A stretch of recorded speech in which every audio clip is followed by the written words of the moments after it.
Well, thank you very much, everybody. It's really an honor. Speaker Johnson, Vice President Vance, First Lady of the United States.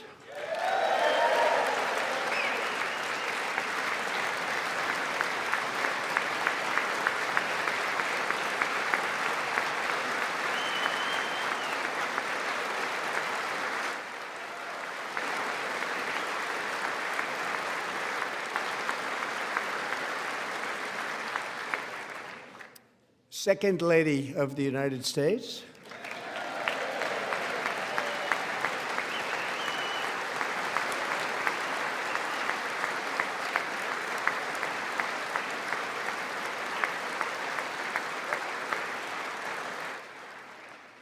Members of Congress and my fellow Americans, our nation is back, bigger, better, richer, and stronger than ever before.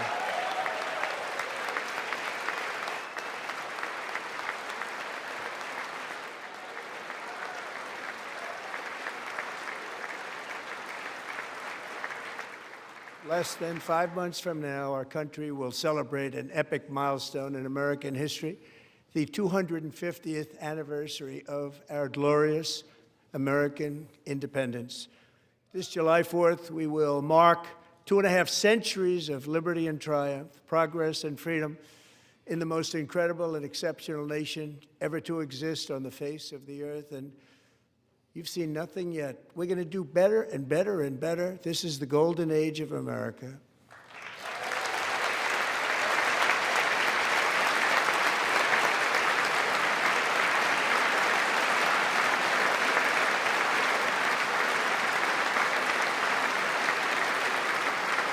When I last spoke in this chamber 12 months ago, I had just inherited a nation in crisis with a stagnant economy, inflation at record levels, a wide-open border, horrendous recruitment for military and police, rampant crime at home, and wars and chaos all over the world.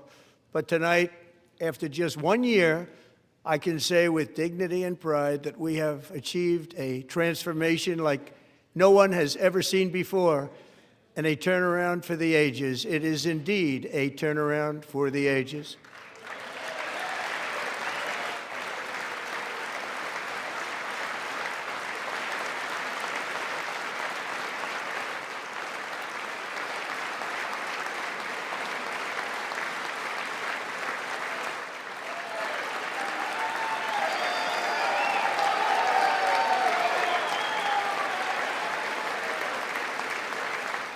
And we will never go back to where we were just a very short time ago. We're not going back.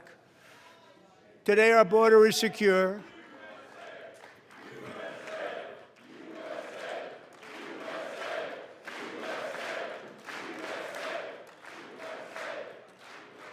Thank you. Today, our border is secure. Our spirit is restored. Inflation is plummeting. Incomes are rising fast. The roaring economy is roaring like never before, and our enemies are scared, our military and police are stacked, and America is respected again, perhaps like never before.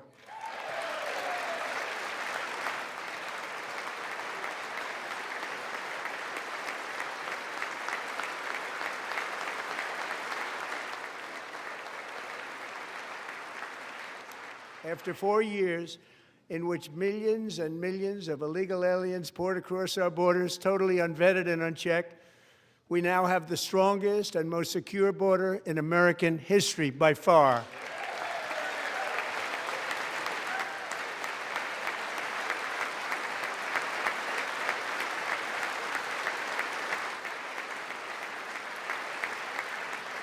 In the past 9 months, 0 illegal aliens have been admitted to the United States.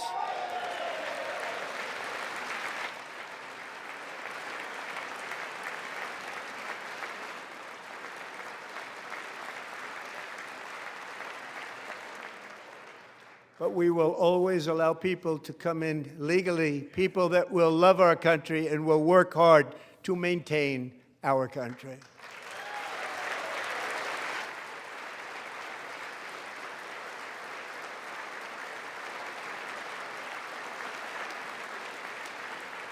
The flow of deadly fentanyl across our border is down by a record 56% in 1 year.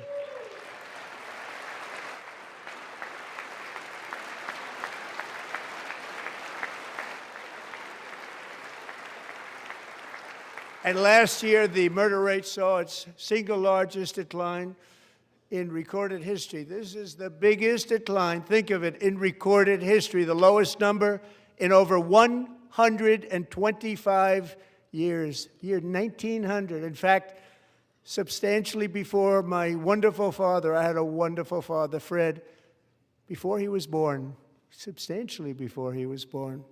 That's a long time ago. He wouldn't like me to say that, but that's a long time ago. The Biden administration and its allies in Congress gave us the worst inflation in the history of our country. But in 12 months, my administration has driven core inflation down to the lowest level in more than 5 years.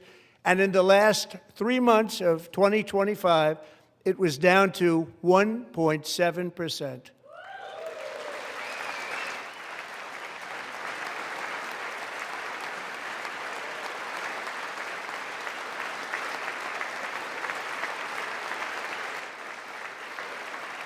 Gasoline, which reached a peak of over $6 a gallon in some states under my predecessor, it was quite honestly a disaster, is now below $2.30 a gallon in most states, and in some places, $1.99 a gallon. And when I visited the great state of Iowa just a few weeks ago, I even saw $1.85 a gallon for gasoline.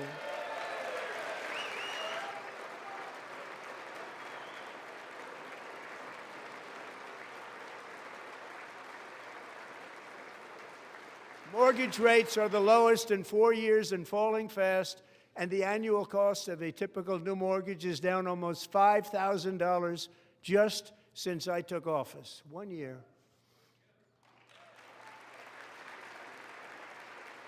And low interest rates will solve the Biden-created housing problem while at the same time protecting the values of those people who already own a house that really feel rich for the first time in their lives. We want to protect those values. We want to keep those values up. We're going to do both.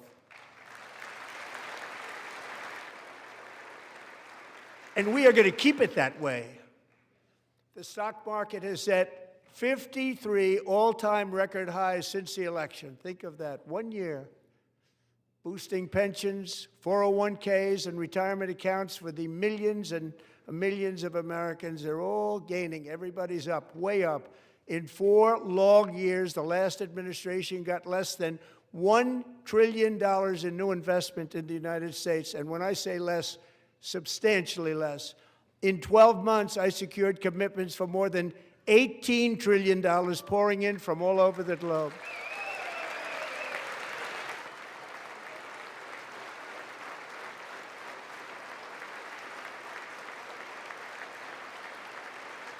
Think of it, much less than $1 trillion for 4 years versus much more than $18 trillion for 1 year. What a difference a president makes.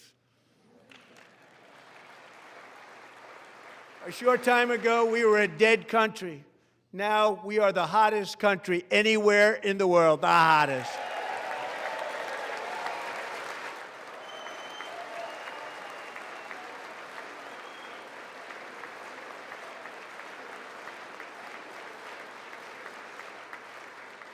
As thousands of new businesses are forming and factories, plants, and laboratories are being built, we have added 70,000 new construction jobs in just a very short period of time. It's getting bigger and bigger and stronger. Nobody can believe what they're watching. American oil production is up by more than 600,000 barrels a day, and we just received from our new friend and partner, Venezuela, more than 80 million barrels of oil.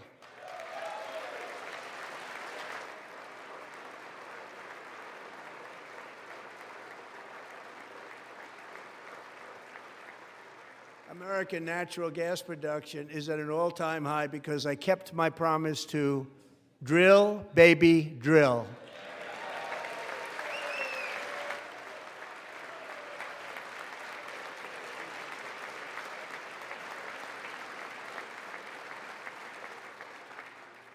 More Americans are working today than at any time in the history of our country. Think about that. Any time in the history of our country, more working today.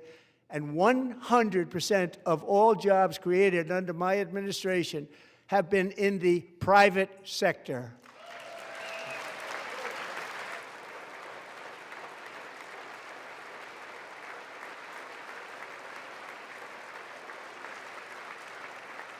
We ended DEI in America.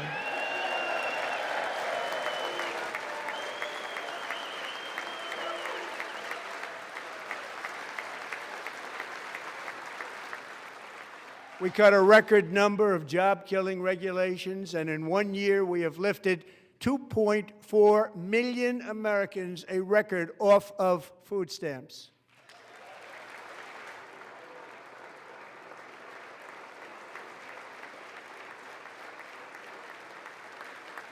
And for all of these reasons, I say tonight, members of Congress, the state of our union is strong.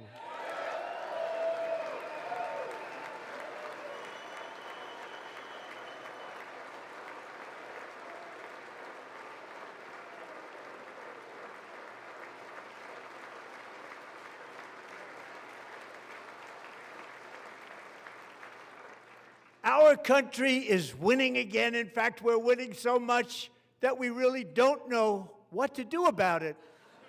People are asking me, please, please, please, Mr. President, we're winning too much. We can't take it anymore. We're not used to winning in our country.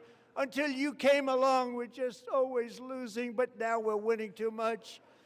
And I say, no, no, no, you're going to win again. You're going to win big. You're going to win bigger than ever. And to prove that point, here with us tonight is a group of winners who just made the entire nation proud. The men's gold medal Olympic hockey team. Come on in.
Go ahead.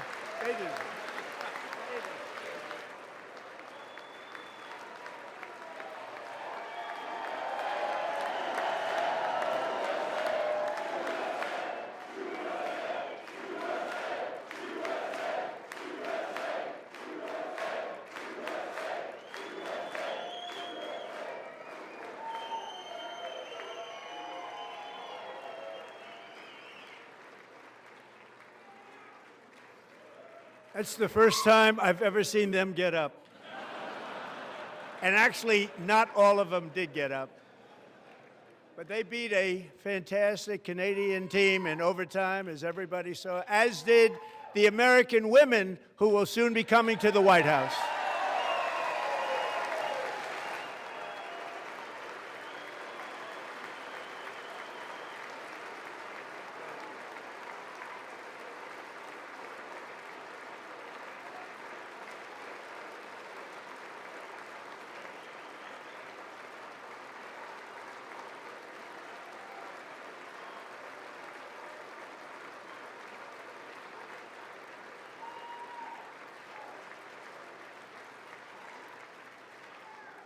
They were in the Oval Office before, and I just want to say a second very big congratulations to Team USA. But I have to say that, and I told them this, and we took a vote of the team. I said, anybody votes no, I'm not doing it. So they stood there, and they weren't about to say no, because I've never seen a goaltender play as well as goalie Connor Hellebuck.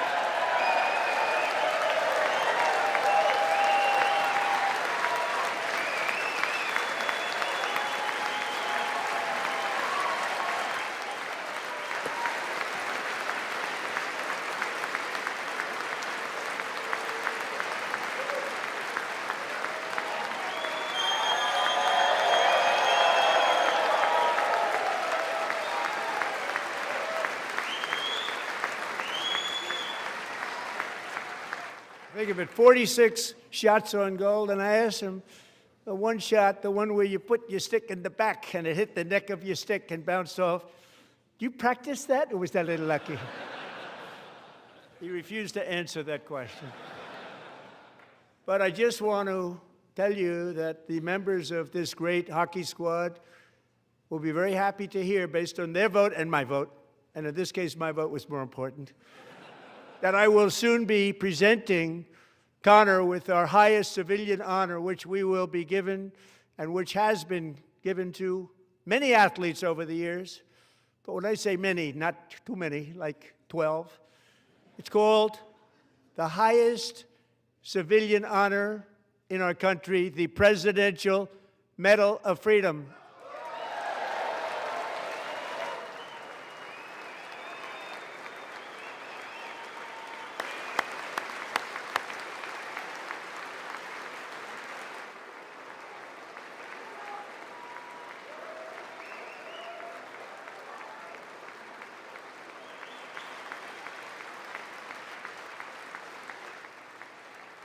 Great athletes have gotten that, very great, the best, and I thought he deserved it. And I did take a vote, every single one of them. I said, I'm not giving it if anybody goes no, and every single one of them rapidly put up their hand. So I want to thank you all. What a special job you did. What special champions you are. Thank you very much.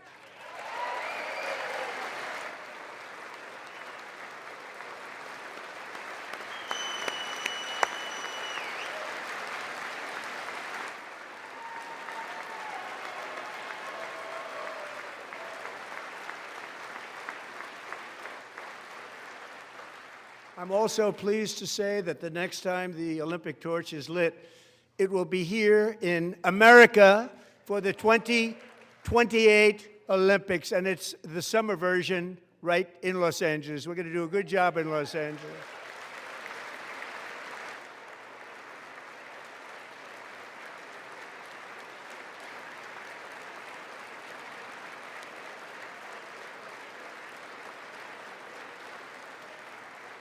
And Los Angeles is going to be safe, just like Washington, D.C. is now one of the safest cities in the country.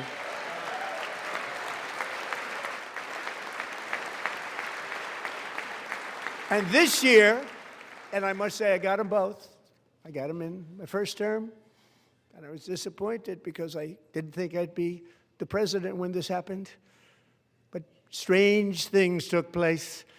And now I've got them because I got the Olympics and I got the 2026 FIFA World Cup, and I wanted to claim the 250th, but I didn't get away with that one. I couldn't claim that one for myself. But we're getting the World Cup, so we have the World Cup and the Olympics coming, and that is exciting news.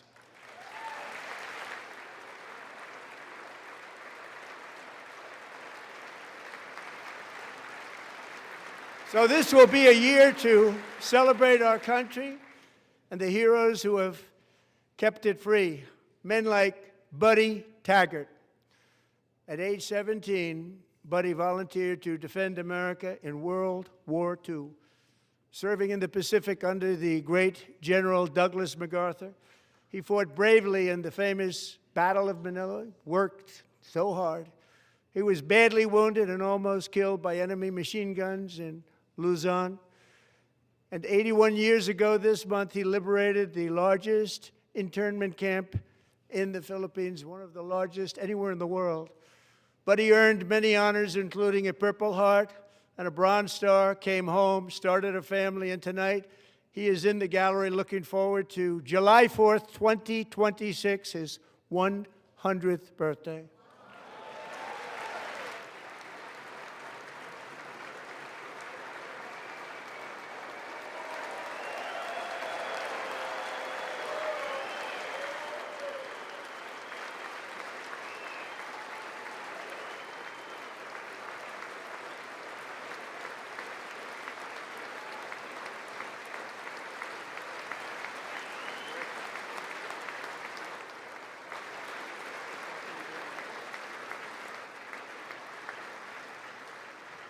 So, buddy, you're a brave man, and we salute you.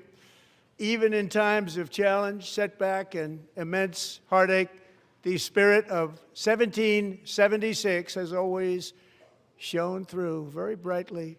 It was July 4th of last year when floodwaters tore through a girls' summer camp in Central Texas, one of the worst things I've ever seen. I was there, rising 26 feet in the matter of minutes, tragically claiming many, many lives. You all remember that one. As the waters threatened to sweep her away, 11-year-old Millie Kate McClelland closed her eyes and prayed to God. She thought she was going to die. Those prayers were answered when Coast Guard rescue swimmer Scott Ruskin descended from a helicopter above. Nobody knew where he came from. It was Scott's first ever rescue mission, a young guy, but very brave, very, very top, always top in his class. And he lifted not just Millie Kate, but 164 others to safety.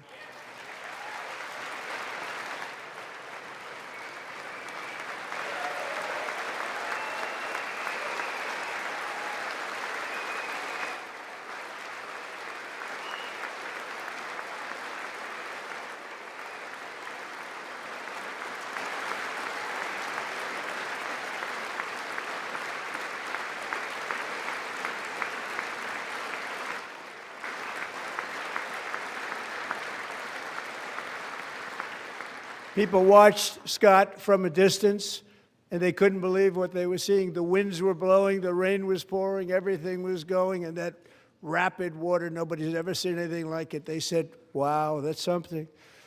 Tonight, Scott and Millie Kate are here together, reunited for the very first time. Thank you, Scott, Millie Kate.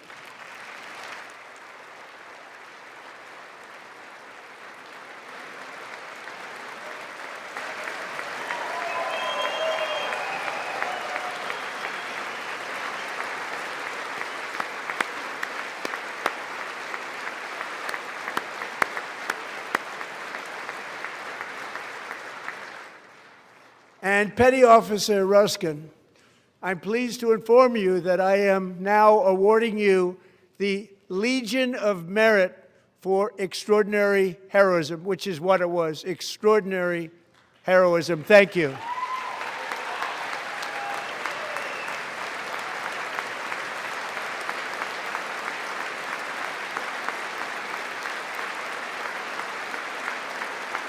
And I'd like to have the military aide to please come down and take care of the service. Military aide, thank you very much. Take care of that very important service. Thank you very much. From 1776 to today, every generation of Americans has stepped forward to defend life, liberty, and the pursuit of happiness.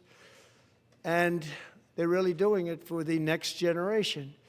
But now it's our turn. Together we're building a nation where every child has the chance to reach higher and go further, where government answers to the people, not the powerful, and where the interests of hardworking American citizens are always our first and ultimate concern.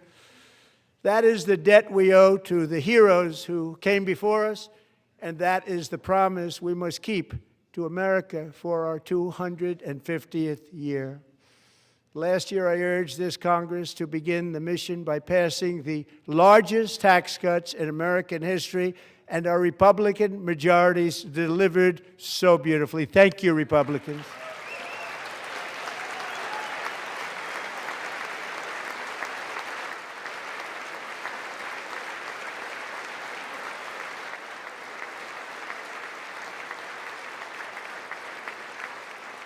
All Democrats, every single one of them, voted against these really important and very necessary massive tax cuts.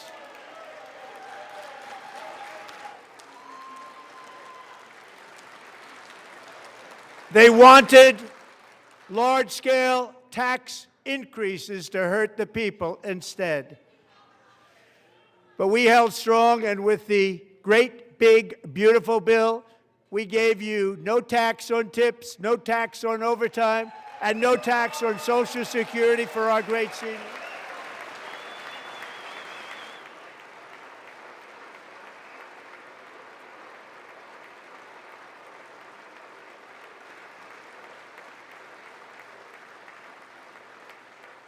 And we also made interest on auto loans tax deductible the first time, but only if the car is made in America.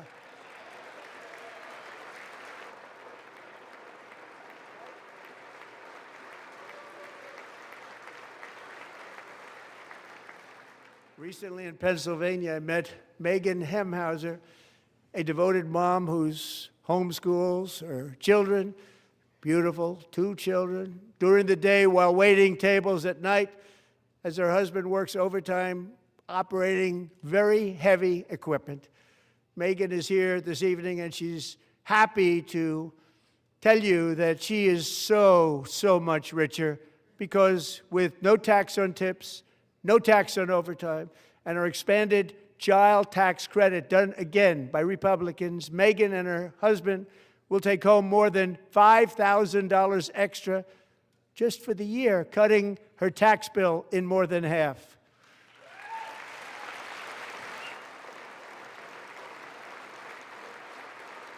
Megan, please stand up. We're fighting for you, Megan.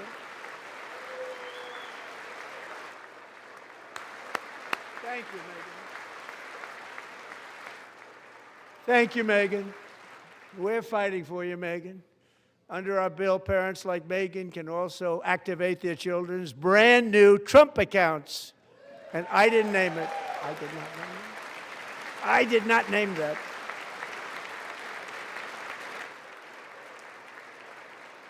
Nobody believes me, but I did not name it. It was named by a very tall man sitting right there in the third row. Nice man, a good man. Tax-free investment accounts for every American child. This is something that's so special and has taken off and gone through the roof. Millions will be pre-funded courtesy of the U.S. Treasury and private individuals like Michael and Susan Dell, who have donated $6.25 billion to fund the Trump accounts for 25 million American children. They're great people.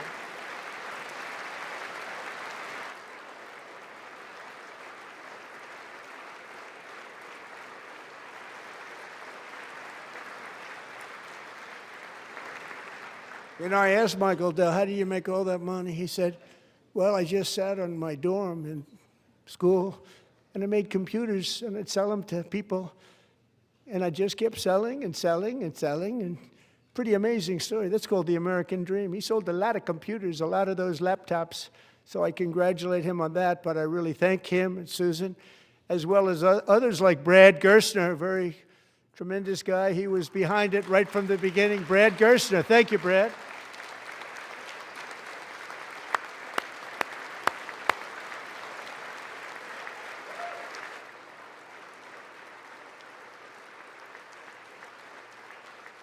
So with modest additional contributions, these young people's accounts could grow to over $100,000 or more by the time they turn 18. Think of it. How much money is that for somebody that started with nothing? Over 100,000, could be much more than that. To make this investment in our children's future, go to Trumprx.gov, Trumprx.gov. And a lot of people are doing it. It's setting every record in the book. It's popular. They knew what it was going to take. I'm so proud of them. I'm so proud of the people that got it started. And now it's just taken off. One of the primary reasons for our country's stunning economic turnaround, the biggest in history, where the Dow Jones broke 50,000 4 years ahead of schedule, and the S&P hit 7,000, where it wasn't supposed to do it for many years, were tariffs. I used these tariffs, took in hundreds of billions of dollars to make great deals for our country, both economically and on a national security basis. Everything was working well. Countries that were ripping us off for decades are now paying us hundreds of billions of dollars. They were ripping us so badly, you all know that. Everybody knows it. Even the Democrats know it. They just don't want to say it. And yet these countries are now happy, and so are we. We made deals. The deals are all done. And they're happy. They're not making money like they used to, but we're making a lot of money. There was no inflation, tremendous growth, and the big story was how Donald Trump called the economy correctly and 22 Nobel Prize winners in economics didn't. They got it totally wrong. They got it really wrong. And then just 4 days ago, an unfortunate ruling from the United States Supreme Court.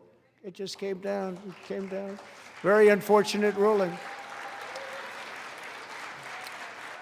But the good news is that almost all countries and corporations want to keep the deal that they already made, right, Scott?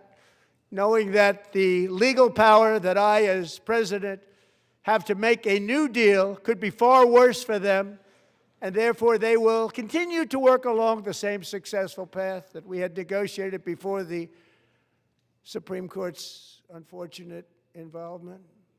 So despite the disappointing ruling, these powerful country-saving, it's saving our country, the kind of money we're taking in, peace-protecting.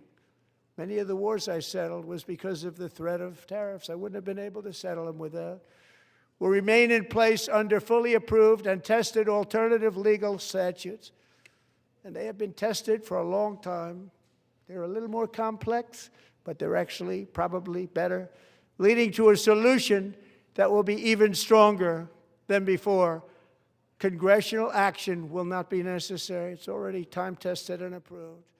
And as time goes by, I believe the tariffs paid for by foreign countries will, like in the past, substantially replace the modern-day system of income tax, taking a great financial burden off the people that I love.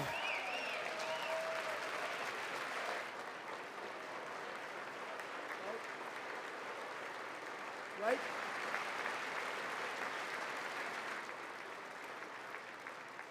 Moving forward, factories, jobs, investment, and trillions of dollars will continue pouring into the United States of America because we finally have a president who puts America first. I put America first. I love America.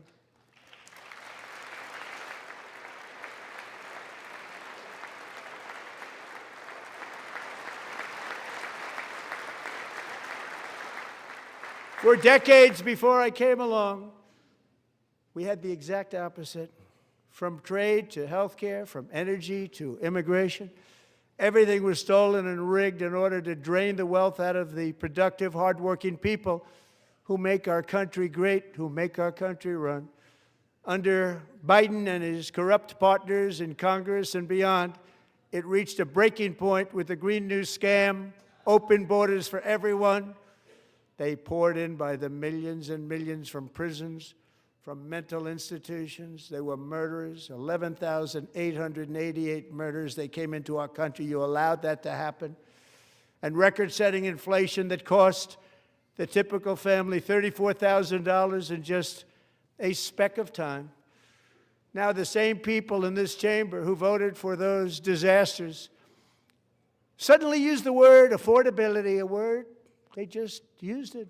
Somebody gave it to them, knowing full well that they caused and created the increased prices that all of our citizens had to endure. You caused that problem. You caused that problem.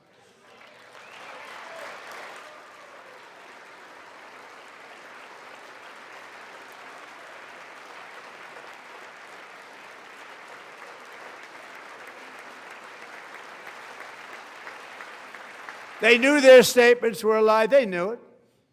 They knew their statements were a dirty, rotten lie. Their policies created the high prices. Our policies are rapidly ending them. We are doing really well. Those prices are plummeting downward.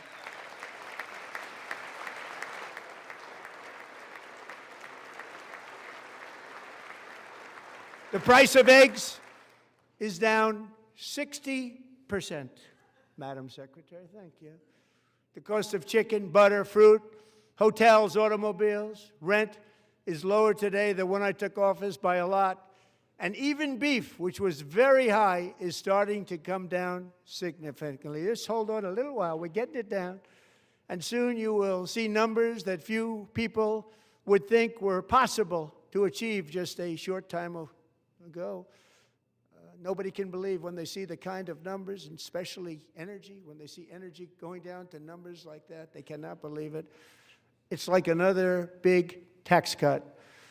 I'm also confronting one of the biggest ripoffs of our times, the crushing cost of health care caused by you. Since the passage of the Unaffordable Care Act, sometimes referred to as Obamacare, big insurance companies have gotten rich. It was meant for the insurance companies, not for the people. With our government giving them hundreds and hundreds of billions of dollars a year as their stock prices soared 1,000, 1,200, 1,400, and even 1,700%, like nothing else.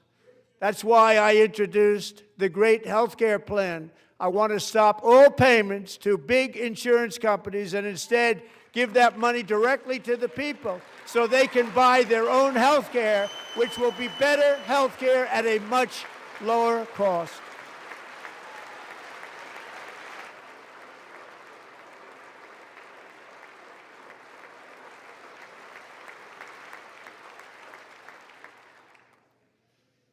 In addition, my plan requires maximum price transparency. That's a big deal. Sounds so simple, so big.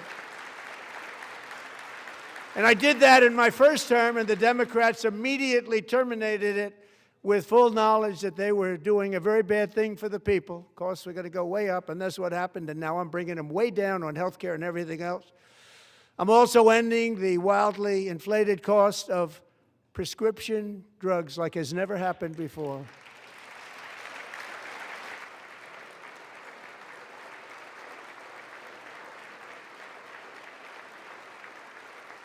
Other presidents tried to do it, but they never could. They tried. Most didn't try, actually. But they tried. They said they tried. They couldn't do it. They didn't even come close. They were all talk and no action, but I got it done. Under my just enacted most favored nation agreements, Americans who have for decades paid by far the highest prices of any nation anywhere in the world for prescription drugs will now pay the lowest price anywhere in the world for drugs. Anywhere, the lowest price.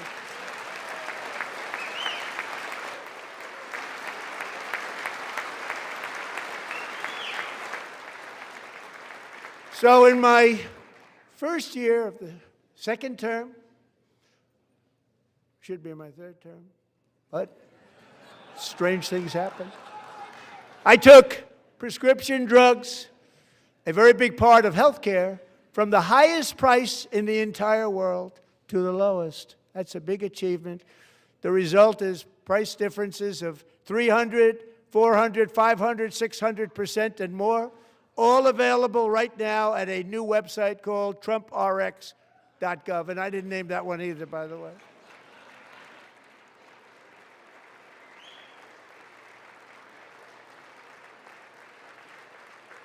And here tonight is the very first customer ever to get that big discount, and it is big, Catherine Rayner. For 5 years, she and her husband have struggled with infertility, and they turned to IVF. One drug has been costing Catherine $4,000 to purchase, but a few weeks ago, she logged onto the TrumpRx website and got that same drug that cost $4,000, got it for under $500. A reduction of much more, actually, than $3,500. Catherine, we are all praying for you, and you're going to be a great mom.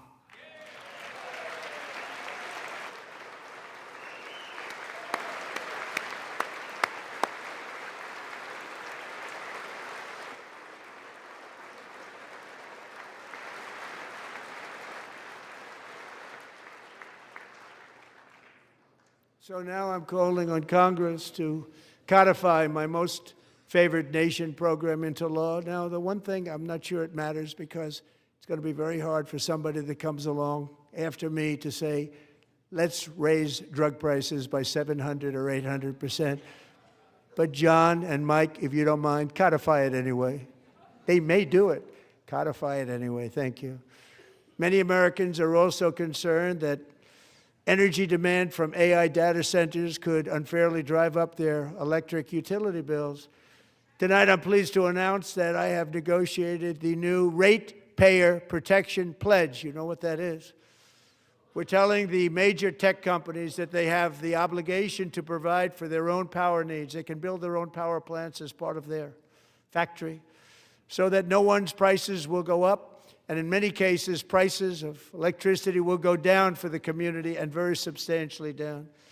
This is a unique strategy never used in this country before. We have an old grid. It could never handle the kind of numbers, the amount of electricity that's needed. So I'm telling them they can build their own plant. They're going to produce their own electricity. It will ensure the company's ability to get electricity while at the same time lowering prices of electricity for you, and could be very substantial for all of you cities and towns. You're going to see some good things happen over the next number of years. Another pillar of the American dream that has been under attack is home ownership. With us tonight is Rachel Wiggins, a mom of two from Houston.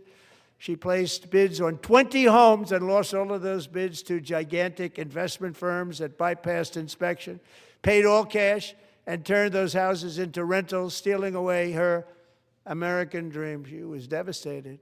Stories like this are why last month I signed executive order to ban large Wall Street investment firms from buying up in the thousands single-family homes.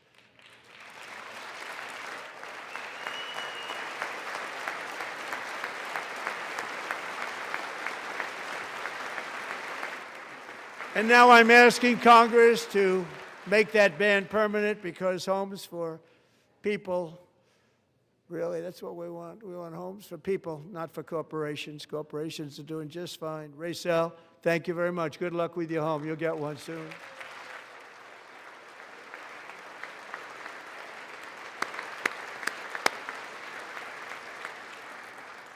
We're also working to make it easier for Americans to save for retirement. And under this administration, we will always protect Social Security and Medicare. They are not protecting it for our seniors. We will always protect Social Security, Medicare, Medicaid.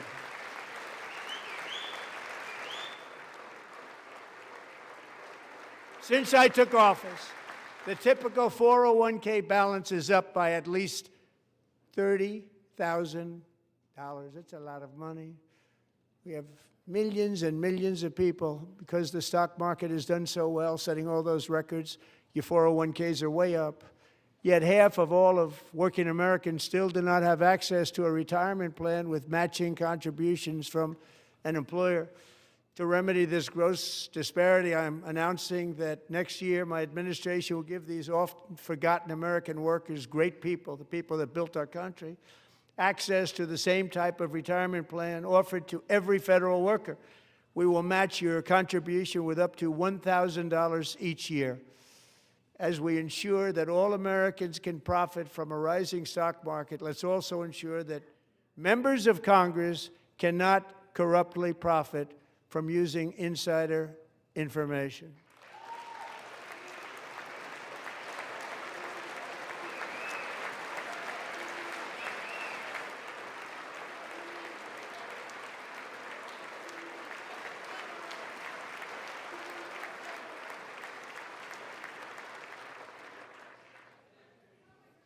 They stood up for that. I can't believe it.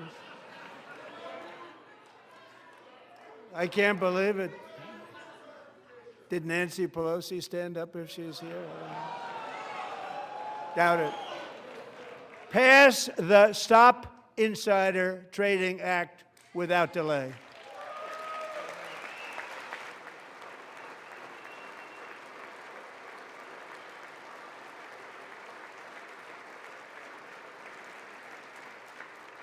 I wasn't sure if anybody, even on this side, was going to applaud for that. I'm very impressed. Thank you. I'm very impressed.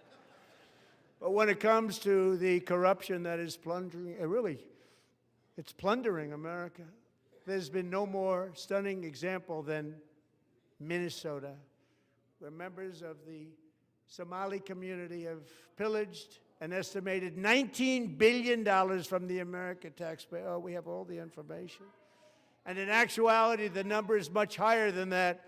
And California, Massachusetts, Maine, and many other states are even worse. This is the kind of corruption that shreds the fabric of a nation, and we are working on it like you wouldn't believe. So tonight, although started 4 months ago, I am officially announcing the war on fraud to be led by our great Vice President J.D. Vance.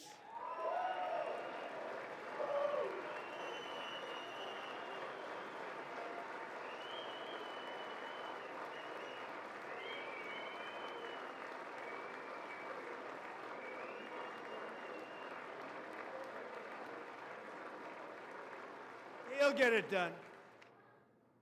If we're able to find enough of that fraud, we will actually have a balanced budget overnight. It'll go very quickly. That's the kind of money you're talking about. We'll balance our budget. The Somali pirates who ransacked Minnesota remind us that there are large parts of the world where corruption and lawlessness are the norm, not the exception. Importing these cultures through unrestricted immigration and open borders brings those problems right here to the USA. And it is the American people who pay the price in higher medical bills, car insurance rates, rent, taxes, and perhaps most importantly, crime. We will take care of this problem. We're going to take care of this problem. We are not playing games. Delilah.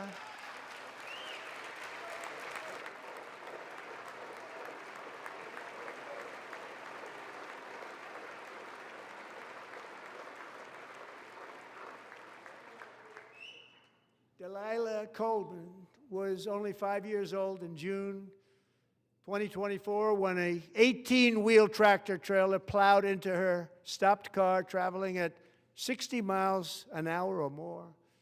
The driver was an illegal alien let in by Joe Biden and given a commercial driver's license by open borders politicians in California. Doctors said Delilah would never be able to walk or talk, have a good life. She wouldn't even be able to eat again. But against all odds, she is now in the first grade learning to walk. And she's here this evening with her dad, Marcus, a fantastic man. Delilah, please, you are a great inspiration. Please stand up.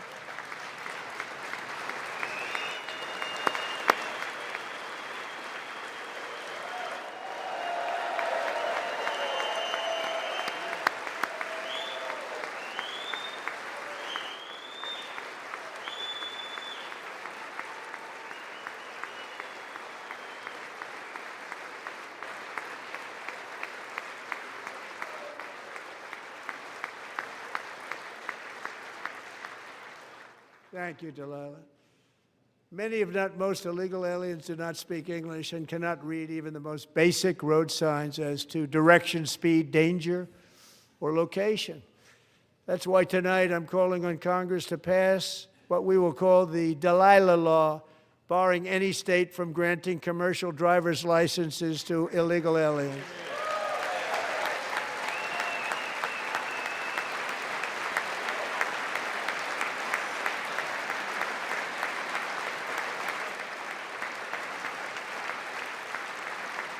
And yesterday, as you probably saw at the White House, I hosted a ceremony with Americans who lost their treasured loved ones to the scourge of illegal immigration. People came into our country, how we allowed this to happen with our open borders. These are the angel moms and families that for decades our government betrayed and our media totally ignored. It was terrible. Hard to believe, actually. In 2023, a 16-year-old high school cheerleader named Elizabeth Medina was supposed to perform in her town's Christmas parade, but she never arrived. Her mother, Jacqueline, went home to look for her, and she found her lying dead in a bathtub, bleeding profusely after being stabbed 25 times. Elizabeth's killer was a previously arrested illegal alien who had broken in and brutally extinguished the brightest light in her family's life, violently and viciously. Her heartbroken mother is in the gallery to remind everyone in this chamber exactly why we are deporting illegal alien criminals to our country at record numbers, and we're getting them the hell out of here fast. We don't want them.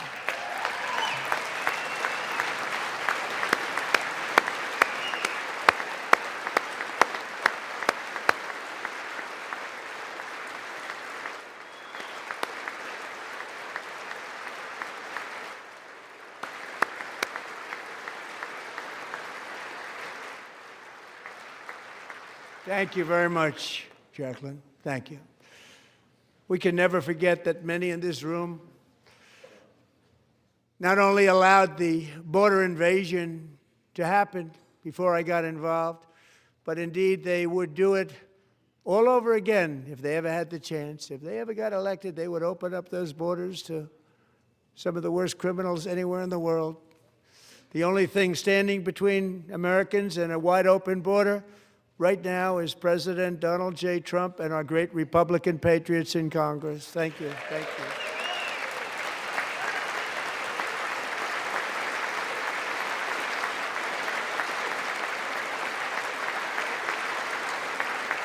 As we speak, Democrats in this chamber have cut off all funding for the Department of Homeland Security. It's all cut off. It's all cut off. They have instituted another Democrat shutdown, the first one costing us 2 points on GDP. 2 points we lost on GDP, which probably made them quite happy, actually. Now they have closed the agency responsible for protecting Americans from terrorists and murderers. Tonight I'm demanding the full and immediate restoration of all funding for the border security, homeland security of the United States, and also for helping people clean up their snow. We have no money because of the Democrats, and it would be nice, we'd love to give you a hand at cleaning it up, but you gave no money. Nobody's getting paid. It's a shame. So you have to think about it. We have, in case you didn't know, a pretty large snowstorm out there.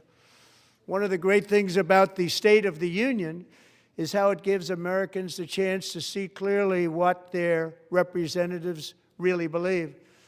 So tonight I'm inviting every legislator to join with my administration in reaffirming a fundamental principle. If you agree with this statement, then stand up and show your support. The first duty of the American government is to protect American citizens, not illegal aliens.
Isn't that a shame? You should be ashamed of yourself not standing up. You should be ashamed of yourself. That is why I'm also asking you to end deadly sanctuary cities that protect the criminals and enact serious penalties for public officials who block the removal of criminal aliens. In many cases, drug lords, murderers all over our country, they're blocking the removal of these people out of our country, and you should be ashamed of yourself.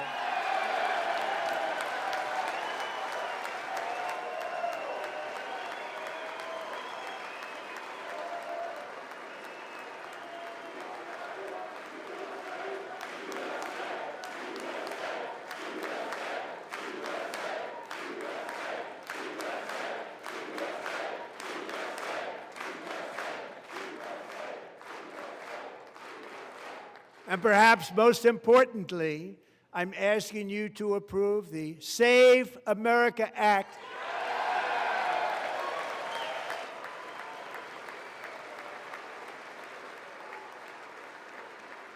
to stop illegal aliens and others who are unpermitted persons from voting in our sacred American elections. That cheating is rampant in our elections. It's rampant.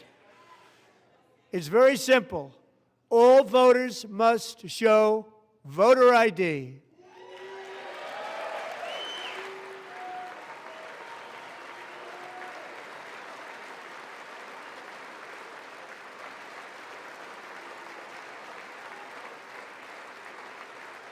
All voters must show proof of citizenship in order to vote.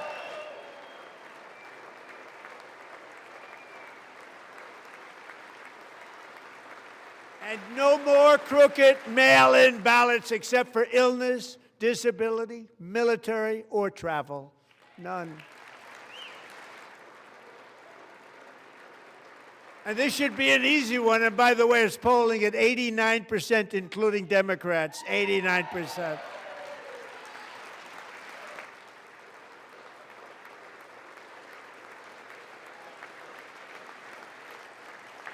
And even the new communist mayor of New York City, I think he's a nice guy, actually. Speak to him a lot. Bad policy, but nice guy. Just said they want people to shovel snow. They got hit hard. Wants them to shovel snow, but if you apply for that job, you need to show 2 original forms of ID and a Social Security card. Yet they don't want identification for the greatest privilege of them all, voting in America. No, it's no good. No good. Both Republicans and Democrats overwhelmingly agree on the policy that we just enunciated.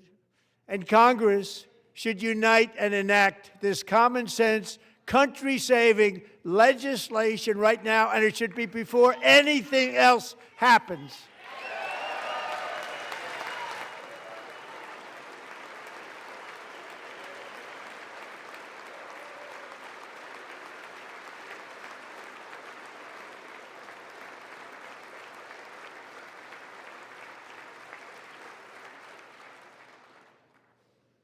And the reason they don't want to do it, why would anybody not want voter ID? One reason, because they want to cheat. There's only one reason. They make up all excuses. They say it's racist. They come up with things you almost say, what imagination they have.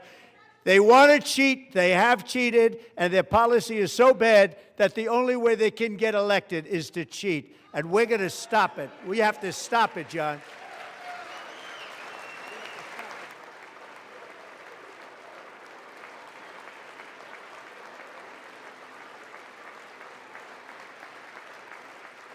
And here is one more opportunity to show common sense in government. In the gallery tonight are Sage Blair and her mother, Michelle. In 2021, Sage was 14 when school officials in Virginia sought to socially transition her to a new gender, treating her as a boy and hiding it from her parents. Hard to believe, isn't it? Before long, a confused Sage ran away from home after she was found in a horrific situation in Maryland. A left-wing judge refused to return Sage to her parents because they did not immediately state that their daughter was their son. Sage was thrown into an all-boys state home and suffered terribly for a long time. But today, all of that is behind them because Sage is a proud and wonderful young woman with a full-ride scholarship to Liberty University. Sage and Michelle, please stand up.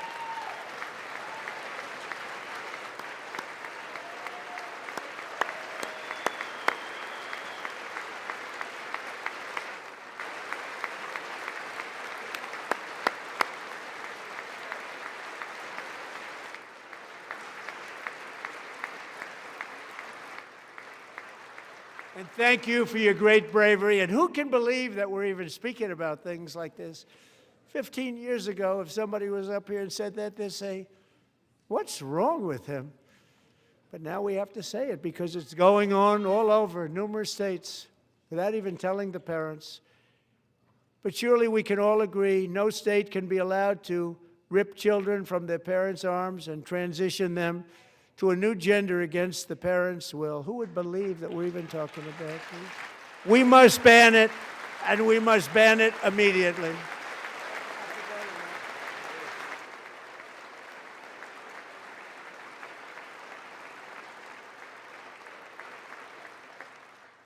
Look, nobody stands up.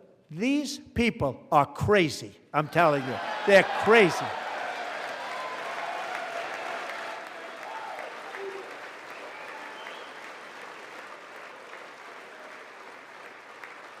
Amazing. Incredible. Boy, oh boy. We're lucky we have a country. With people like this, Democrats are destroying our country, but we've stopped it just in the nick of time, didn't we? Huh?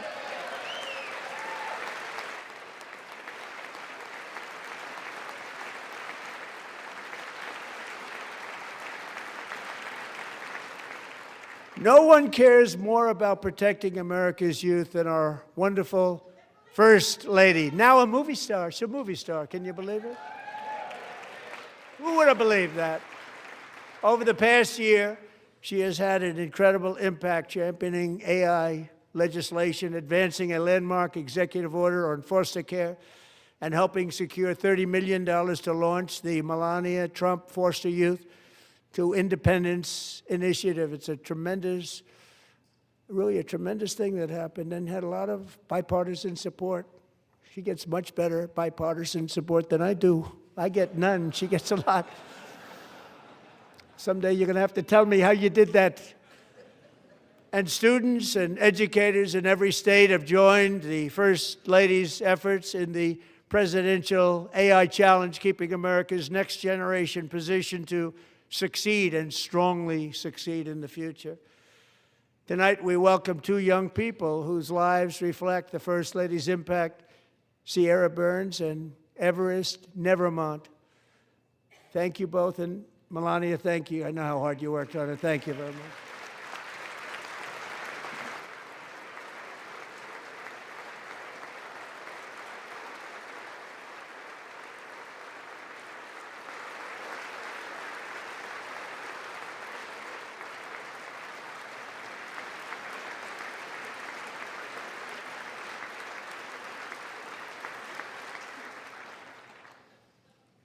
I'm very proud to say that during my time in office, both the first 4 years and in particular this last year, there has been a tremendous renewal in religion, faith, Christianity, and belief in God.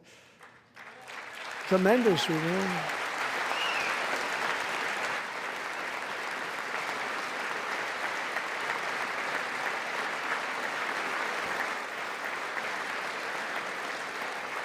This is especially true among young people, and a big part of that had to do with my great friend, Charlie Kirk, a great guy, great man.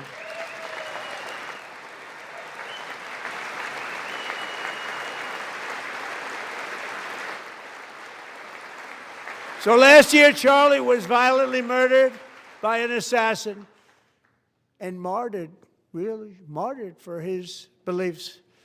His wonderful wife, Erica, is with us tonight. Erica, please stand.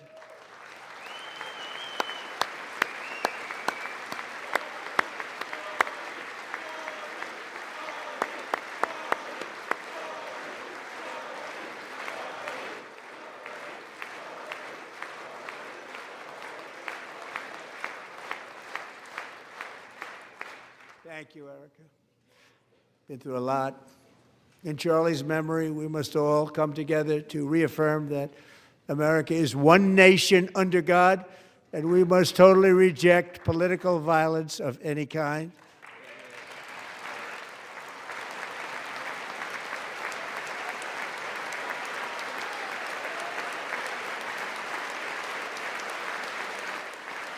We love religion, and we love bringing it back, and it's coming back at levels that nobody actually thought possible. It's really a beautiful thing to see. Above all, unleashing America's promise requires keeping our communities safe. We have made incredible strides, yet dangerous repeat offenders continue to be released by pro-crime Democrat politicians again and again. We are honored to be joined tonight by a woman who's been through hell, Anya Zarutska.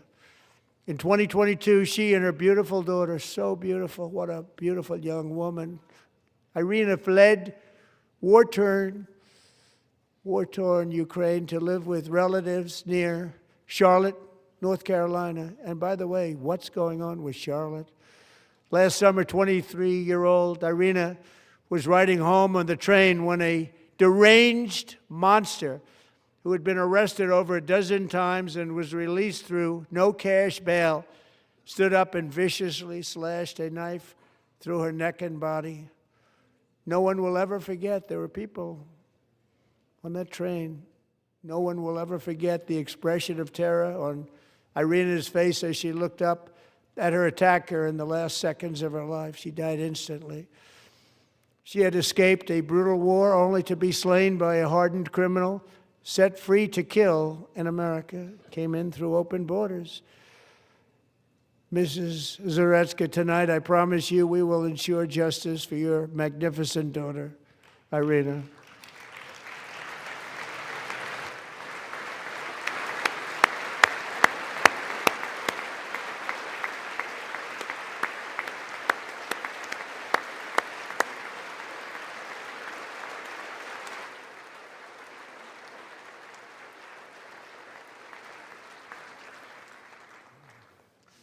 How do you not stand? How do you not stand? I'm asking this Congress to pass tough legislation to ensure that violent and dangerous repeat offenders are put behind bars, and importantly, that they stay there.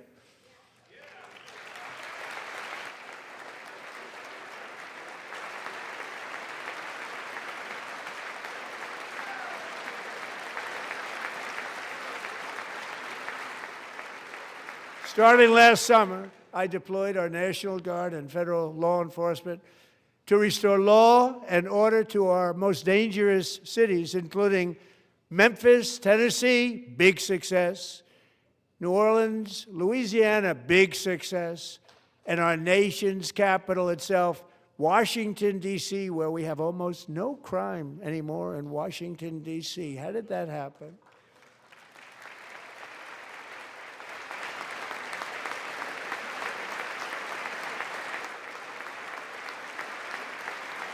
In fact, crime in Washington is now at the lowest level ever recorded, and murders in D.C. this January were down close to 100% from a year ago.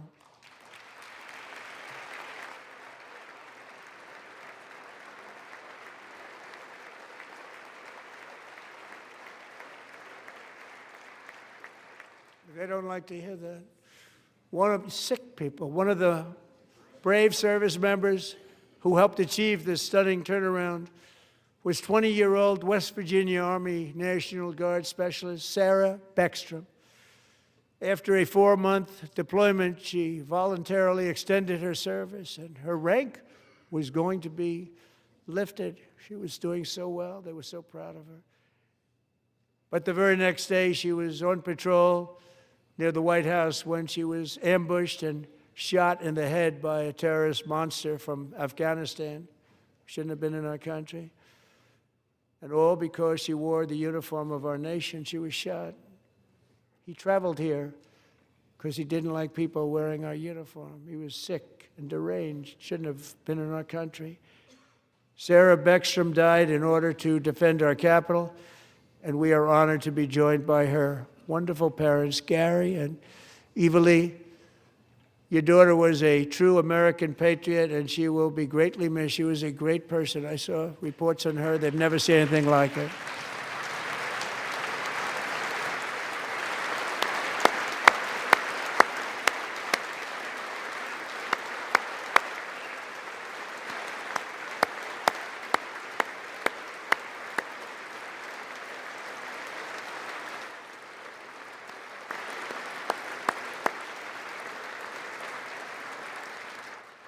So sorry. Thank you very much. She's a great young lady. I saw reports that were like Perfect. She was perfect. Serving alongside Sarah that day was Staff Sergeant Andrew Wolf. The terrorist shot Andrew in the head, and no one thought he could possibly make it. The two of them, Sarah and Andrew, both shot violently in the head. Neither was expected to make it. They weren't even given a chance, except his wonderful mother, named Melody, who I spoke to the same night. And she was so positive. The doctors thought that Andrew was gone. But his mother said, no, Mr. President, Andrew will be fine. He's going to make it. I've never seen anything like it. I mean, he was given almost no chance. She said, I have no doubt, sir, he's going to be okay. This was a conversation that I had with her that night, with her son laying helplessly in bed, blood all over. Everybody is praying, she said, sir, he will be okay. The doctors didn't understand what she was saying. And after looking at the results of the damage done, neither did I. She was so strong and conclusive that even Andrew's great father felt she didn't really understand the gravity of the situation. But she turned out to be right. Right, Melody? She turned out to be right.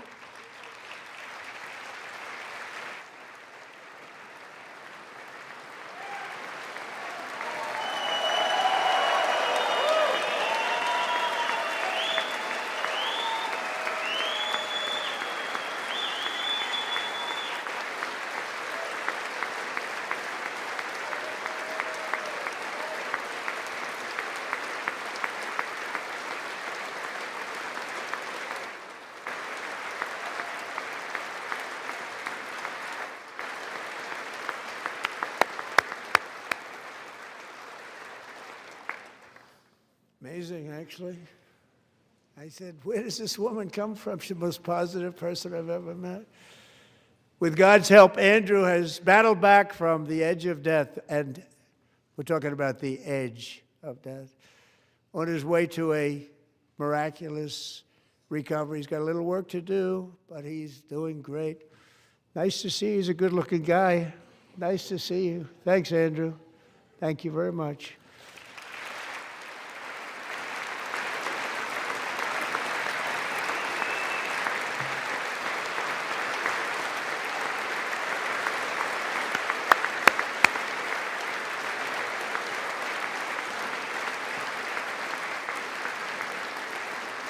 So, Andrew, while you're up, now I'm going to ask a highly respected General James Seward to present Staff Sergeant Andrew Wolf and the great family of Sarah Beckstrom with the award created by our late, great President George Washington himself. It's called the Purple Heart.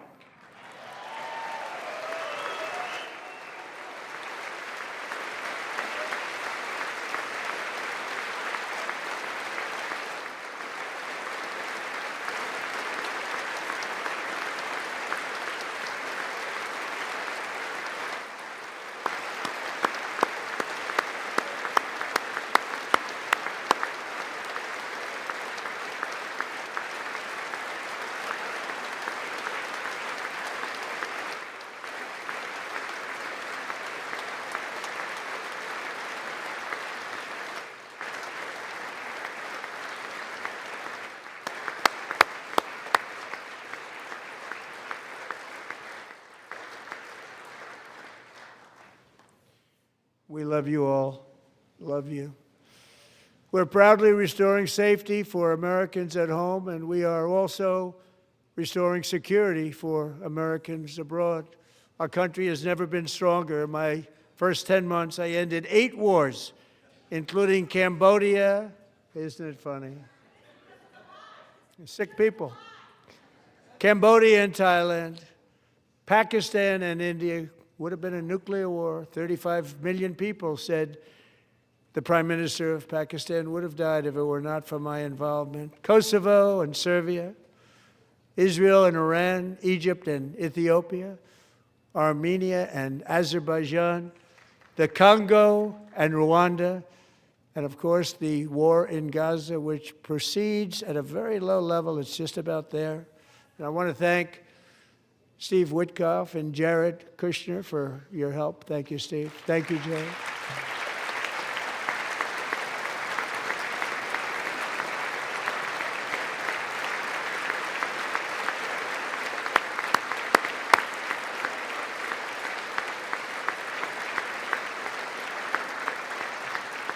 And I also want to thank the man they report to, Secretary of State Marco Rubio. Thank you, Marco.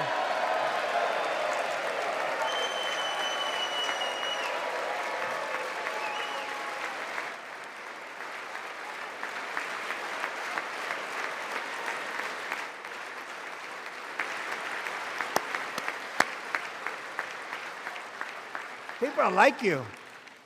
You know, Marco got 100% of the votes when he was in confirmation. I think our next one was about 54%. And some of the Democrats are now saying, I can't believe we approved that guy. And he said it's an honor that they feel that way, right, Marco? You have done a great job, great Secretary of State. I think he'll go down as the best ever.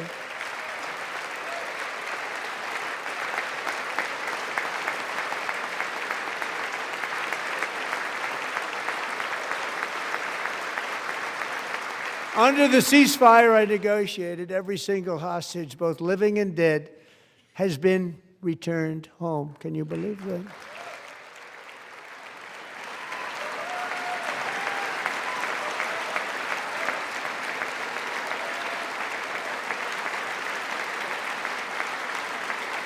Nobody thought it was possible. Nobody thought that was possible. Both living and dead. And those parents who had a dead son, their boy, they'd always tell me their boy, they wanted him as much as though he were living.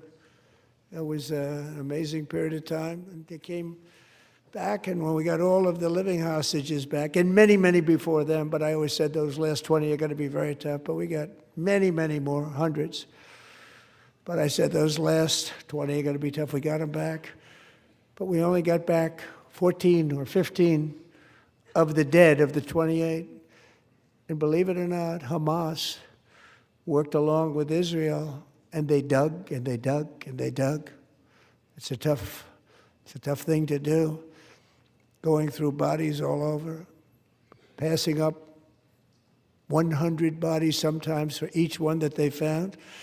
Tough job. And they finally got it back to 27. And then Steve and Jared, they got it back to 28. They found all 28. Nobody thought that was possible, but we did it. And I remember the family of the 28th. They were so grieved, but they were so happy as it's possible to be. They had their boy back. The mother said, "Sir, we have our boy back." What a period of time that was, but we got them all back. So thank you both very much. Great job.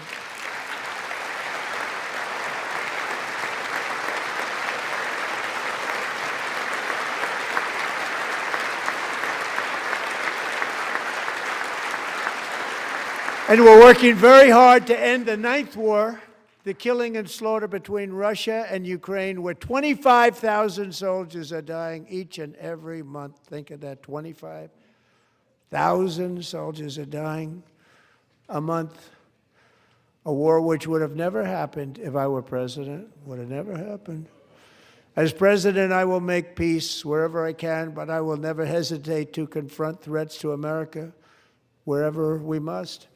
That's why in a breakthrough operation last June, the United States military obliterated Iran's nuclear weapons program with an attack on Iranian soil known as Operation Midnight Hammer.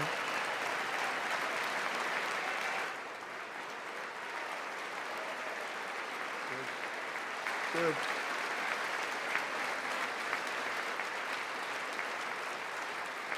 For decades, it had been the policy of the United States never to allow Iran to obtain a nuclear weapon. Many decades. Since they seized control of that proud nation 47 years ago, the regime and its murderous proxies have spread nothing but terrorism and death and hate. They've killed and maimed thousands of American service members and hundreds of thousands and even millions of people. with what's called roadside bombs. They were the kings of the roadside bomb. And we took out Soleimani. I did that during my first term. Had a huge impact. He was the father of the roadside bomb.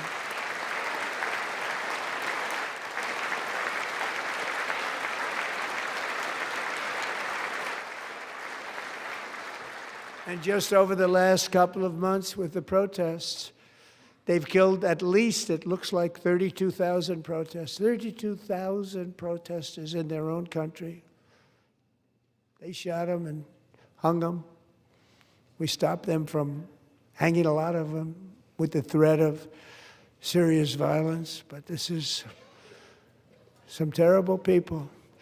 They've already developed missiles that can threaten Europe and our bases overseas, and they're working to build missiles that will soon reach the United States of America. After Midnight Hammer, they were warned to make no future attempts to rebuild their weapons program, and in particular, nuclear weapons. Yet they continue. They're starting it all over. We wiped it out, and they want to start all over again, and are at this moment again pursuing their sinister ambitions. We are in negotiations with them. They want to make a deal, but we haven't heard those secret words. We will never have a nuclear weapon. My preference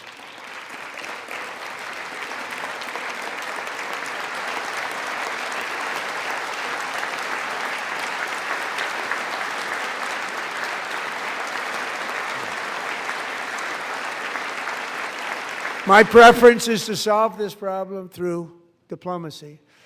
But one thing is certain, I will never allow the world's #1 sponsor of terror, which they are by far, to have a nuclear weapon. Can't let that happen.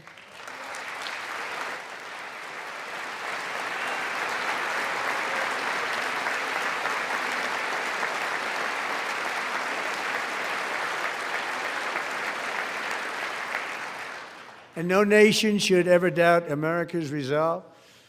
We have the most powerful military on earth. I rebuilt the military in my first term. We're going to continue to do so. Also, we just approved a $1 trillion budget. We have no choice. We have to be strong, because hopefully we will seldom have to use this great power that we built together. It's really called peace through strength, and it's been very, very effective.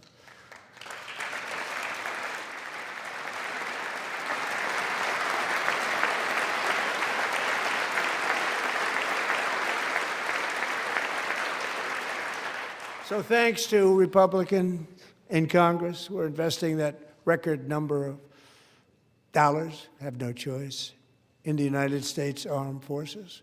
Also creating a lot of jobs, but we're not even doing it for that reason. Because as I said, we have more jobs, more people working today than ever before in the history of our country. And NATO countries are friends and allies. They are. They're our friends and they're our allies. Have just agreed, at my very strong request, to pay 5% of GDP for military defense rather than the 2%, which they weren't paying. We were paying for almost all of NATO. Now they're paying 5 as opposed to not paying 2.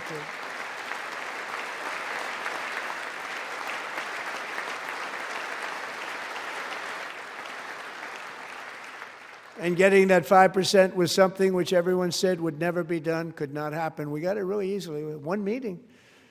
And big difference between 2% that's not paid. We were paying the freight of many of them. Very few were paid up. Now 5%, then they're paid. And everything we send over to Ukraine is sent through NATO, and they pay us in full. They pay us totally in full. Every branch of our armed forces is setting records for recruitment. This is so exciting. And every service member recently.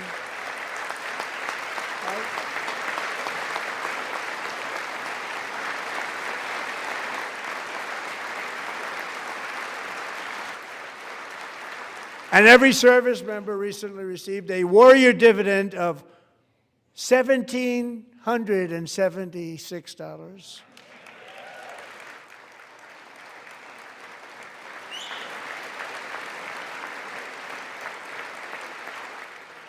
You know, they put it on my desk. We got the money from tariffs and other things, a lot of money we have. We have much more money than people understand. Have to rebuild that program a little bit, but it won't take long.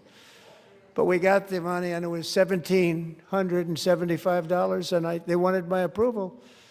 And I said, what's the number? $1,775. I said, wait a minute. For $1 more, we can have $1,776. It's going to I said, we're going to figure that. I never asked anybody if we could afford it. $1 more, I said $1,776.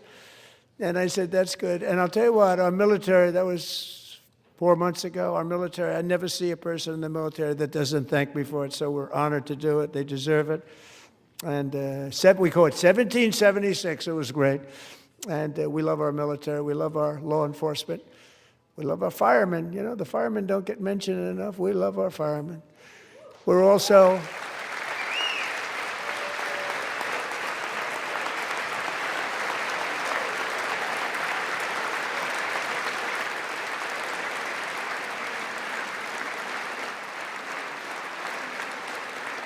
restoring American security and dominance in the Western Hemisphere, acting to secure our national interests and defend our country from violence, drugs, terrorism, and foreign interference. For years, large swaths of territory in our region, including large parts of Mexico, really large parts of Mexico, have been controlled by murderous drug cartels.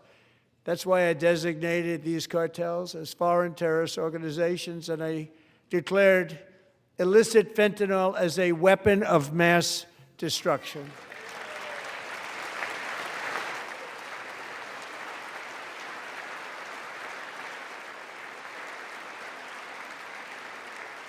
And with our new military campaign, we have stopped record amounts of drugs coming into our country and virtually stopped it completely coming in by water or sea. You probably noticed that. We very seriously damaged their fishing industry also. Nobody wants to go fishing anymore. We've also taken down one of the most sinister cartel kingpins of all. You saw that yesterday. In January,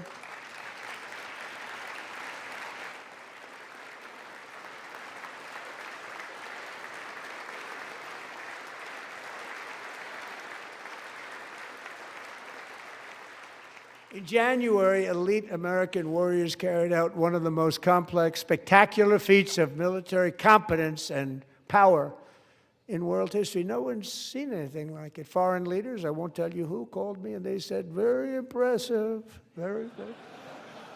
They couldn't believe, they all watched, they saw what happened.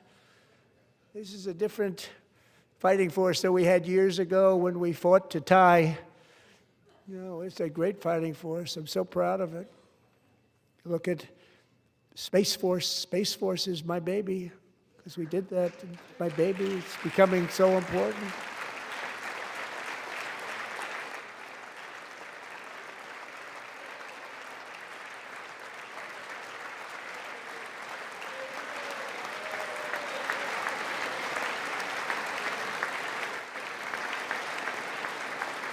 And America's armed forces overwhelmed all defenses and utterly defeated an enemy, good fighters, to end the reign of outlaw dictator Nicolas Maduro and bring him to face American justice.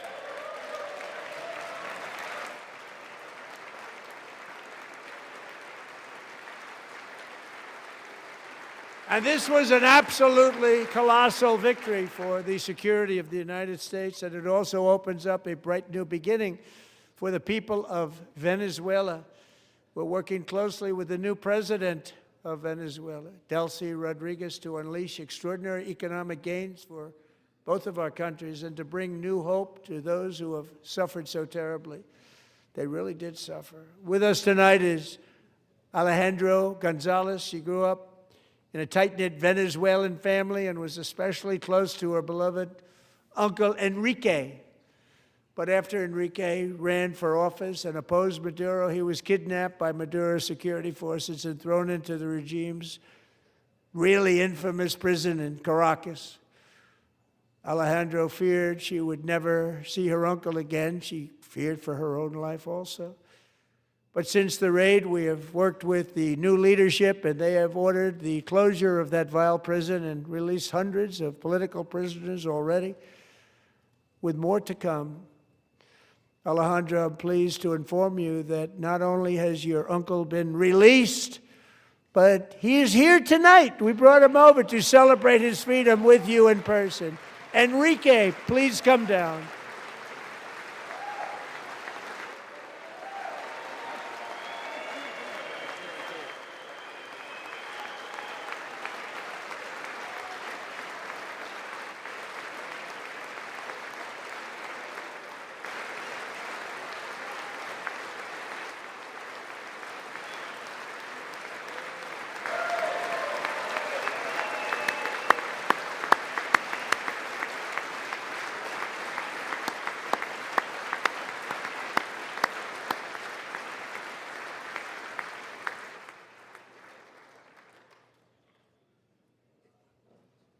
Thank you, Enrique. Have a good time. Nice to have you back, Enrique. There were many heroes on that January raid to capture Maduro, really great heroes. It was very dangerous. They knew we were coming. They were all set. But the deeds of one warrior that night will live forever in the eternal chronicles of military valor.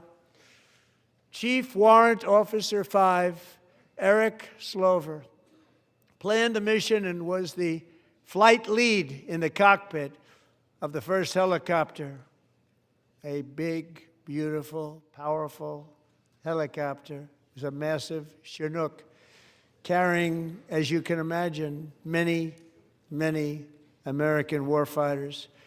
Wearing the dog tags, his wife Amy had blessed with holy water before he left. She knew it was going to be a rough one. Eric steered the Chinook under the cover of night and descended swiftly upon Maduro's heavily protected military fortress. This was a major military installation, protected by thousands of soldiers and guarded by Russian and Chinese military technology. How did that work out? Not too good.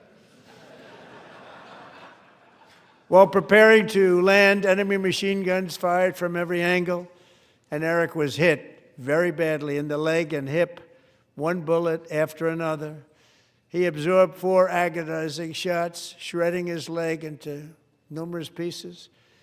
And yet, despite the fact that the use of his legs was vital to successful helicopter flight, legs are the most important part of flying a helicopter, to deliver the many commandos who would capture and detain Maduro was the only thing Eric was thinking about.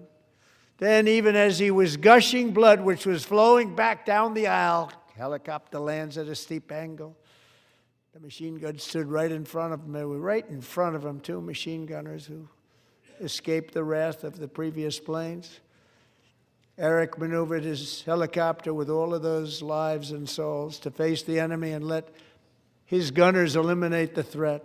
Turned the helicopter around so the gunners could take care of business, saving the lives of his fellow warriors from what could have been a catastrophic crash deep in enemy territory.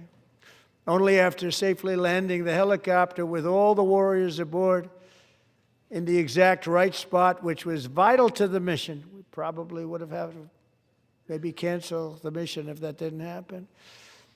Eric told his co-pilot, also wounded but not as gravely, to take over. I'm about ready to pass out. The success of the entire mission and the lives of his fellow warriors hinge on Eric's ability to take the searing pain. It was unbelievable what's happened to his legs of the bullets and keep on flying and landing, and people knew what was happening. Everybody in the back of the helicopter knew because they saw the blood pouring down the aisle. Chief Warrant Officer Slover is still recovering from his serious wounds, but I'm thrilled to say that he is here tonight with his wife, Amy, Eric, and Amy. Come on in.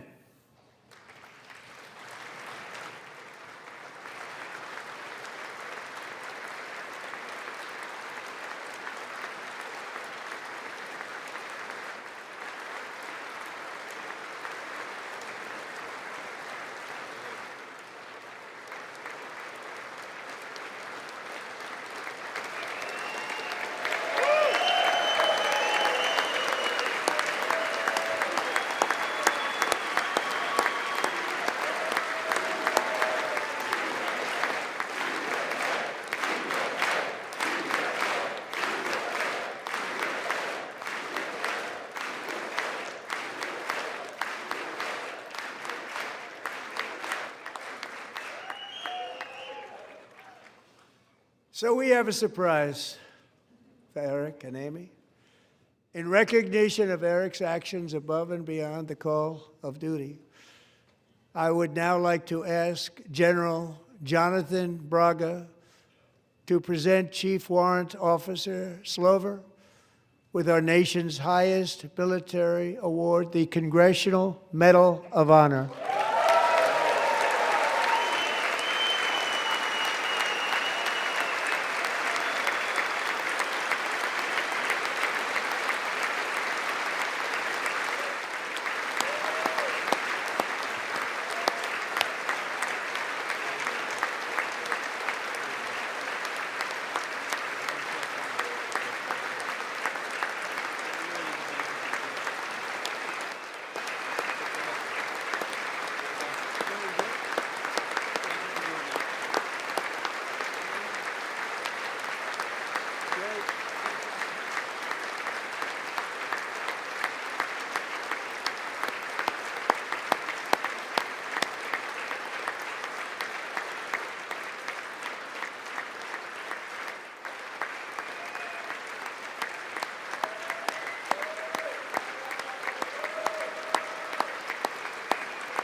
Well, thank you very much, Eric and Amy.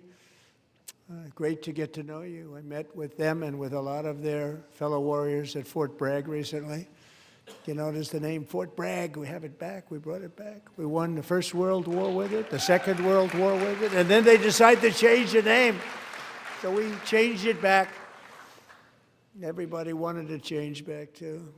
And 10 of Eric's fellow warriors from that incredible night of victory will also be receiving medals at a private ceremony that will soon be held at the White House, and Eric will be there. Thank you.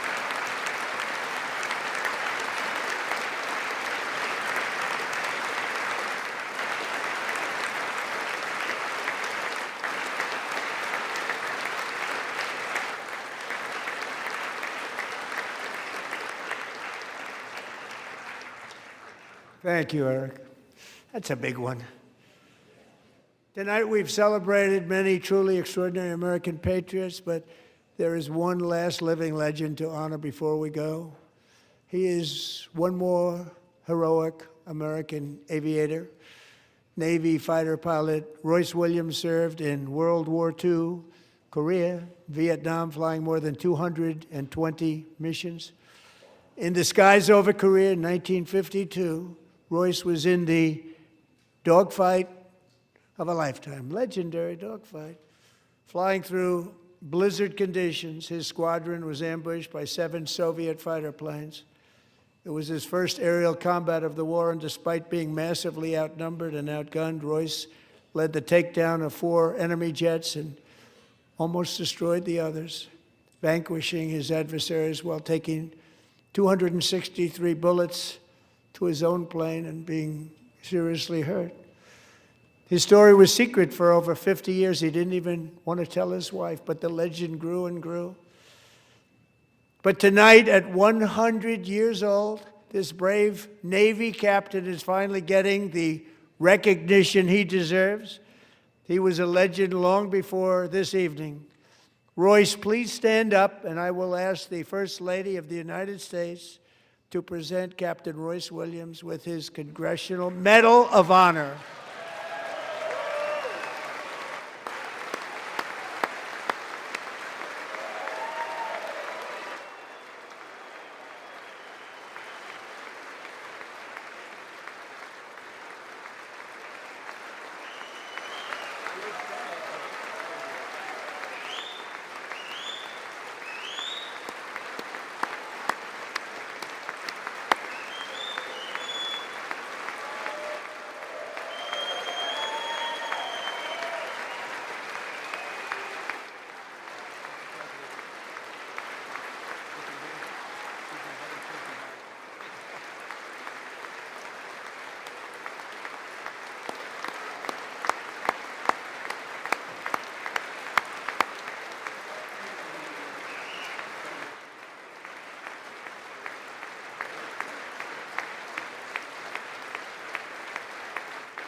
Thank you, Royce, and thank you, Eric. I've always wanted the Congressional Medal of Honor, but I was informed I'm not allowed to give it to myself, and I wouldn't know why I'd be taking it, but if they ever open up that law, I will be there with you someday. But you know, that's our highest honor, Congressional Medal of Honor, and that's a big thing, and it's an honor to be in the same room with you. Thank you both very much, Eric. Thank you.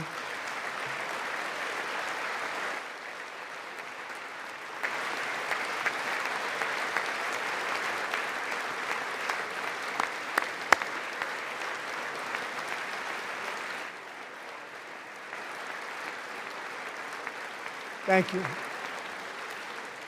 250 years is a long time in the life of a nation, but in another sense, it's really a mere moment in the eye of history. Two of the gentlemen we met in the gallery this evening took their first breaths 1 century ago, 100 years before that, on July 4th, 1826, the author of the Declaration of Independence, brilliant, Thomas Jefferson, drew his last breath. Just a single long human lifespan separates the giants who declared and won our independence from the heroes who stand among us tonight. Everything our nation has done, everything we have achieved, has been the work of those few great lifetimes. In those brief chapters, Americans built this nation from 13 humble colonies into the pinnacle of human civilization and human freedom, the strongest, wealthiest, most powerful, most successful nation in all of history. Americans ventured out across the daunting and dangerous continent. We carved paths through an unforgiving wilderness, settled a boundless frontier, and tamed the beautiful but very, very dangerous Wild West. From empty marshes and wide open plains, we raised up the world's greatest cities. Together, we mastered the world's mightiest industries and shattered history's monstrous tyrannies. And we liberated millions from the chains of fascism, communism, oppression, and terror.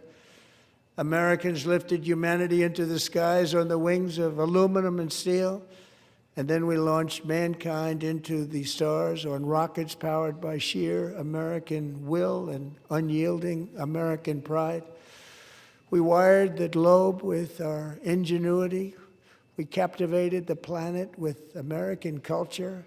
And now we are pioneering the next great American breakthroughs that will change the entire world. All of this and so much more is the enduring legacy, unmatched glory of the hardworking patriots who built and defended this country and who still carry the hopes and freedoms on all of humanity's backs. For years they were forgotten, betrayed, and cast aside, but that great betrayal is over and they will never be forgotten again, because when the world needs courage, daring, vision, and inspiration, it is still turning to America. And when God needs a nation to work his miracles, he knows exactly who to ask. There is no challenge Americans cannot overcome, no frontier too vast for us to conquer, no dream too bold for us to chase, no horizon too distant for us to claim. For our destiny is written by the hand of providence, and these first 250 years were just the beginning. From the rugged border towns of Texas to the heartland villages of Michigan, from the sun-kissed shores of Florida to the endless fields of the Dakotas, and from the historic streets of Philadelphia to right here in our nation's capital, Washington, D.C., the golden age of America is upon us. The revolution that began in 1776 has not ended. It still continues because the flame of liberty and independence still burns in the heart of every American patriot. And our future will be bigger, better, brighter, bolder, and more glorious than ever before. Thank you, God bless you, and God bless America.